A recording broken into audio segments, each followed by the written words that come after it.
Caroline, could you tell us how long the president is willing to extend the ceasefire in order to reach a deal? And does he believe that a deal can be struck while the U.S. blockade is still in place? Great questions, and I will answer them. Let's level set on where we are. As you all saw yesterday, President Trump announced an extension of the ceasefire. He's maintaining and generously offering a bit of flexibility to a regime who has been completely tarnished because of Operation Epic Fury. There's obviously a lot of internal division. This is a battle between the pragmatists and the hardliners in Iran right now, and the president wants a unified response. And so as we await that response, there's a ceasefire with the military and kinetic strikes, but Operation Economic Fury continues, and the effective and successful naval blockade continues as well of ships and vessels that are moving to and from Iranian ports. We are completely strangling their economy through this blockade. They're losing $500 million a day. The Karg Island is completely full. They can't move oil in and out. They can't even pay their own people as a result of this economic leverage that President Trump has inflicted over them. So he's satisfied with that as we await their response, and we will see. The president has not set a firm deadline to receive an Iranian proposal, unlike some of the reporting I've seen today. Ultimately, the timeline will be dictated by the commander-in-chief and the president of the United States. Caroline, who was in charge in Iran and who the administration is even negotiating with? Well, we obviously know who we're negotiating with because our negotiating team has sat down with those individuals in person. But obviously, there's a lot of internal fraction and internal division, which, again, just proves the effectiveness of Operation Epic Fury in the first place. Their regime and many of its leaders for nearly 5 decades have been wiped off of the face of planet Earth. So again, the president's offering them a little bit of flexibility because we want to see a unified proposal to the president's very strong proposal, and he's made his red lines very clear. Again, the United States maintains control over this situation, leverage over the Iranian regime. Not only have they been significantly weakened and obliterated militarily, but they are losing economically and financially every single moment that passes with this blockade. So the president is going to continue to lead the free world, to run the United States of America as we await the Iranian response. Thanks a lot, Caroline. 2 questions. What's the ultimate goal of this blockade? Is it indefinite? And is the ceasefire that's in place right now also indefinite? Look, again, I'm not going to set a timetable for the president.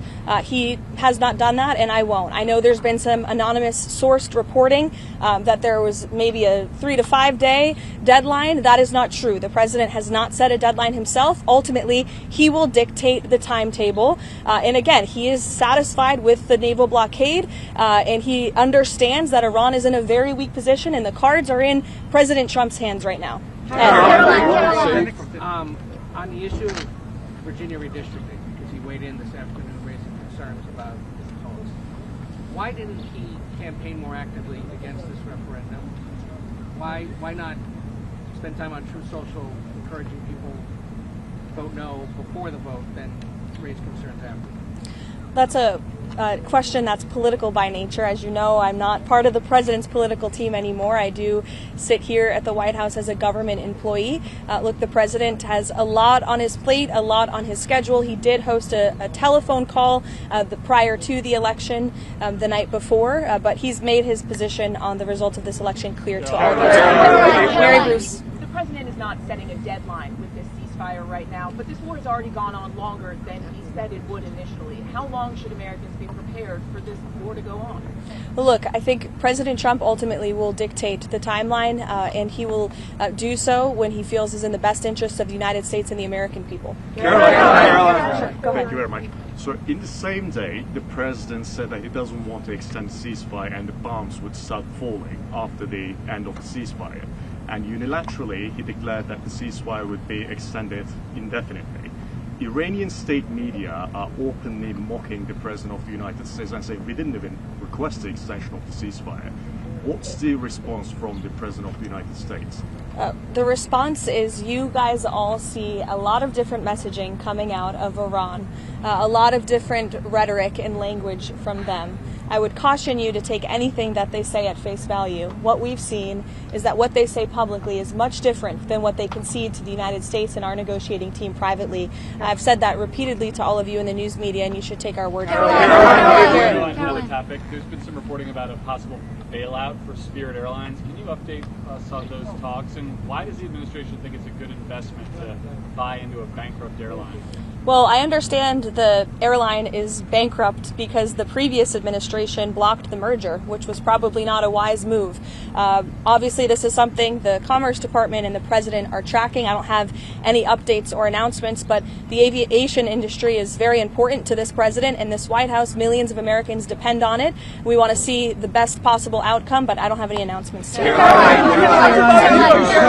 Thank you so much, Karoline. So, how long is the president willing to wait for the Iranians to come to the table, and does he trust the Iranians to come to the table?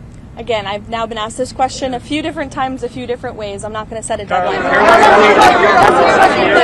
Thank you, Caroline. A lot of the negotiations, or it seems public statements that we've seen from the president come on Truth Social and the Iranians on X, a lot of back and forth there. Did the president's Truth Social posts throughout the day ahead of these negotiations have a negative impact on the negotiations? I think look at where we are right now. The president chose to extend the ceasefire because it's Iran who needs to get their act together.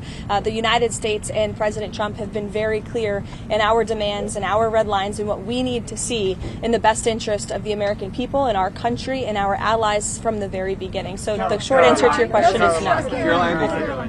Does the White House have an understanding at this point of who inside of Iran will have the final sign-off on a deal? The White House and our intelligence community certainly has a good understanding.